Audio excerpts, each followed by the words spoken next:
இவ்வளவு நாட்கள் ஆண்களை வைத்து பேசியவர்கள் இப்பொழுது அந்த நாடக காதல் கும்பலுக்கு ஆதரவாக பெண்களை சீரழிக்கின்ற அந்த நாடக காதல் கும்பலுக்கு ஆதரவாக சில பெண்களையே வைத்து இன்றைக்கு ஊடகங்களில் பேசிக் கொண்டிருக்கிறார்கள். அதிலும் ஒரு பெண்மணி பேசுகிறார், காதலிக்க கூடாதா, ஜாதி தோன்றுவதற்கு முன்பே காதல் தோன்றியது சொல்கிறார். சரி, ஒரு வாதத்திற்காக கூட ஒப்புக்கொள்வோம். ஜாதி தோன்றுவதற்கு முன்பே காதல் தோன்றியது என்றால் அந்த காதல் எவ்வளவு புனிதமாக இருக்க வேண்டும்? அந்த காதலை வைத்து ஏமாற்றலாமா? அந்த காதலை நாடக காதலாக்கலாமா? அந்த காதலை வைத்து பல இளம் பெண்களை சீரழிக்கலாமா?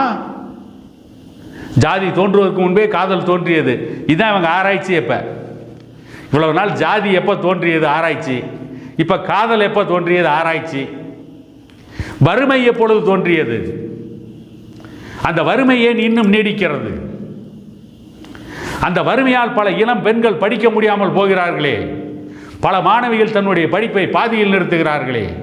SSLC படித்தவுடன் பல பெண்கள் இன்றைக்கு அதை தாண்டி படிக்க முடியாத அளவிற்கு பொருளாதார நிலைமை இருக்கிறதே, வறுமை கோர தாண்டவம் ஆடுகிறதே.